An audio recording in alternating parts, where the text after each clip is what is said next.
मुस्तारा खातून के चैनल में। आज का विषय है क्रिया। क्रिया यानी कि वर्ब। क्रिया किसे कहते हैं? किसी भी काम को क्रिया कहते हैं। सिंपल में यही याद रखना, किसी भी काम को क्रिया कहते हैं। किसी भी काम के करने या होने को क्रिया कहते हैं। देखते हैं, जिन शब्दों से किसी कार्य के करने या होने का पता चले उसे क्रिया कहते हैं। जिन शब्दों से किसी कार्य के करने या होने का पता चलता है उन्हें क्रिया कहते हैं। समझ में आ गया? सिंपल है बहुत। इसका एग्जाम्पल क्या है? जैसे जाना, रोना, खेलना आदि। और क्या हो सकता है? सब कुछ, कोई भी काम जो हम करते हैं, खाना पीना, उठना बैठना, रोना, हंसना, उड़ना, गाना, नाचना, सब कुछ, सब काम है, सब क्रिया है। किसी भी काम को क्रिया कहते हैं। करना हो या होना होता है, अपने आप ही होता है जो काम। जैसे सोना, सोना तो कोई काम करना नहीं है लेकिन फिर भी काम होता है, इसको फिर भी हम क्रिया कहते हैं। इतना समझ में आ गया? किसी भी काम को क्रिया कहते हैं, वर्ब। जैसे और एक चीज हम समझ लेते हैं कि धातु किसे कहते हैं। धातु, धातु इंग्लिश में कहते हैं रूट। ये क्या है? क्रिया का मूल रूप है। क्रिया का मूल रूप को धातु कहते हैं। क्रिया का मूल रूप धातु कहलाता है। जैसे पढ़, पढ़ से पढ़ना। पढ़ क्या है? पढ़ है धातु, और पढ़ना, इसमें पढ़ में ना लग गया तो क्या बन गया? पढ़ना, और ये क्रिया हो गया। पढ़ धातु का ना लगाने पर पढ़ना क्रिया हो गया। जैसे खेल से खेलना, लिख से लिखना। ये लिख, पढ़, खेल, ये सारे क्या है? धातु है। क्रिया का मूल रूप है, ये धातु कहलाता है, और उसमें कुछ लगाने के बाद क्रिया बन जाता है। ठीक है, उसके बाद हम आगे पढ़ते हैं क्रिया के भेद। क्रिया के कितने भेद है? क्रिया को दो आधारों पर क्रिया का भेद है। एक कर्म के आधार पर क्रिया का भेद, और दूसरा रचना के आधार पर क्रिया के भेद। आज सबसे पहले हम पढ़ते हैं कर्म के आधार पर क्रिया के भेद। तो कर्म के आधार पर क्रिया के दो भेद होते हैं। कौन कौन से होते हैं? एक है अकर्मक क्रिया, अकर्मक क्रिया, और दूसरा क्या है? सकर्मक क्रिया। कर्म के आधार पर जो क्रिया के दो भेद है वो दो प्रकार के हैं। एक सकर्मक क्रिया और अकर्मक क्रिया। पहले क्या है? अकर्मक क्रिया। अकर्मक क्रिया क्या है? जिस वाक्य की क्रिया को कर्म की आवश्यकता नहीं होती वह अकर्मक क्रिया कहलाते। ऐसे वाक्य बनाते हम या बोलते हैं जिसमें कर्म की आवश्यकता नहीं होती। बहुत सिंपल होता है। किस प्रकार का हो सकता है? जैसे मनोज हंसता है, बच्चा सो गया, चिड़िया उड़ गई। इस तरह का सिंपल वाक्य है, इसमें कर्म नहीं होता, तो ये अकर्मक क्रिया कहलाता है। अकर्मक क्रिया, जैसे इसमें कर्म नहीं होता। इसको कैसे पता करेंगे हम? इस वाक्य में हम क्या लगाकर अगर प्रश्न करें तो उसका उत्तर नहीं आएगा, इसलिए इसमें अकर्मक क्रिया है। ये इसमें कर्म नहीं होता। जिसमें कर्म नहीं होता वो अकर्मक क्रिया, और जिसमें कर्म होता है वो सकर्मक क्रिया, यानी कर्म के सहित सकर्मक क्रिया। जिस वाक्य की क्रिया को कर्म की आवश्यकता पड़ती है, इस वाक्य में कर्म की आवश्यकता पड़ती है, वो क्या है? सकर्मक क्रिया। जैसे सलीना ने सीमा को बुलाया, सलीना ने सीमा को बुलाया। आकांक्षा ने अपूर्वा को आम खिलाया।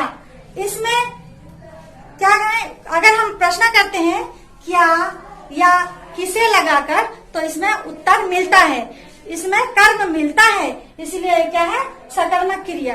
अकर्मक क्रिया का एग्जाम्पल क्या है? गुड़िया रोने लगी, गुड़िया रोने लगी। सिंपल है। अगर हम इसे पूछते हैं क्या, तो समझ में नहीं आता, इसका उत्तर नहीं आता है।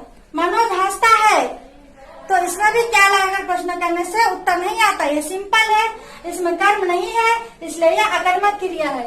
बच्चा सो गया, यह भी क्या है? अकर्मक क्रिया।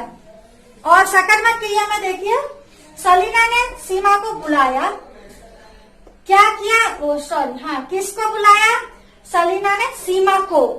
किसको, अगर किसे या किसको लाकर प्रश्न करते हैं तो उत्तर मिलता है सीमा को। और आगे क्या है, दूसरा उदाहरण में आकांक्षा ने अपूर्वा को आम खिलाया। तो क्या खिलाया, आम। खिलाया क्या है, क्रिया है।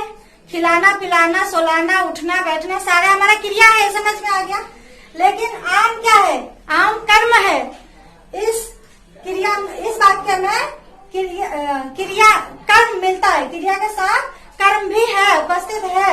इसलिए इसे अगर प्रश्न करते इस वाक्य में अपूर्वा को आम खिलाया, क्या खिलाया, आम। इसका उत्तर मिल रहा है आम, इसलिए क्या है, सकर्मक क्रिया, यानी कर्म के सहित। ये इतना याद रहेगा, ट्रिक है। सकर्मक यानी कर्म के सहित, अकर्मक यानी बिना कर्म के।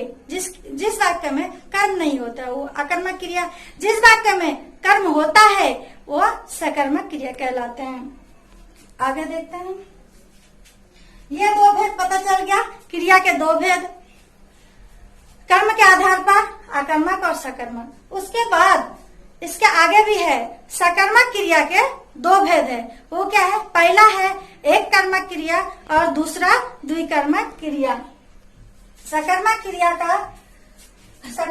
के दो भेद क्या है, एक कर्मक और द्विकर्मक। जैसे एक कर्मक क्रिया में जयशंकर ने जूते पहने।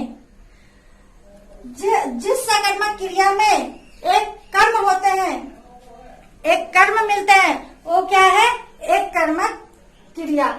जिस सकर्मक क्रिया में एक कर्म मिलता है वो एक कर्मक क्रिया कहलाता है। और जिस सकर्मक क्रिया में दो क्रिया मिलते हैं उसे क्या कहते हैं, द्विकर्मक क्रिया।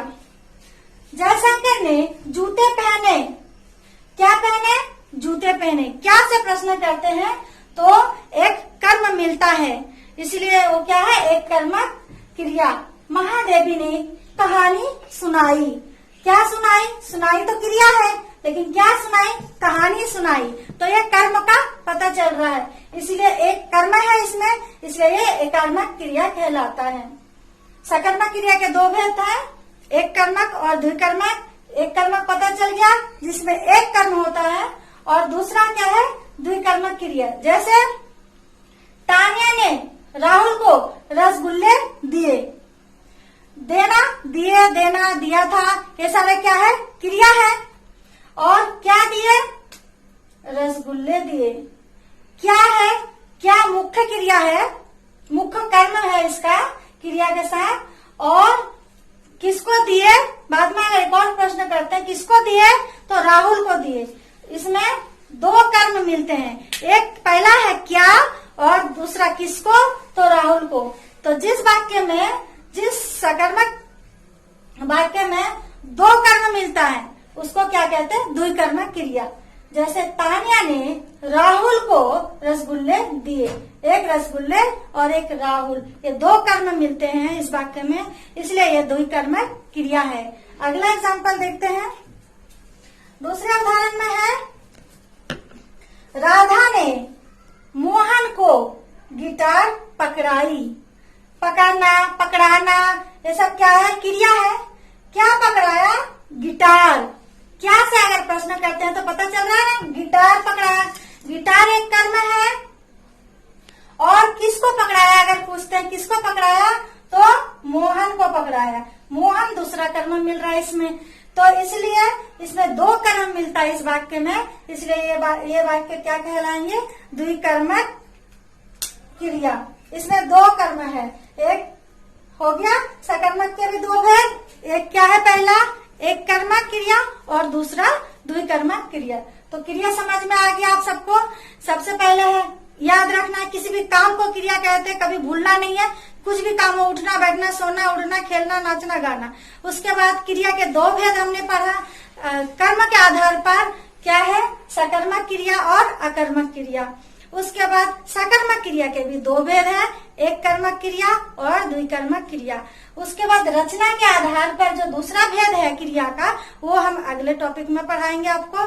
तो जिन्होंने हमारे चैनल को सब्सक्राइब नहीं किया, प्लीज जरूर सब्सक्राइब कीजिए अच्छी तरह से हिंदी व्याकरण पढ़ने के लिए, और लाइक जरूर कीजिएगा, शेयर भी दीजिए। Thank you.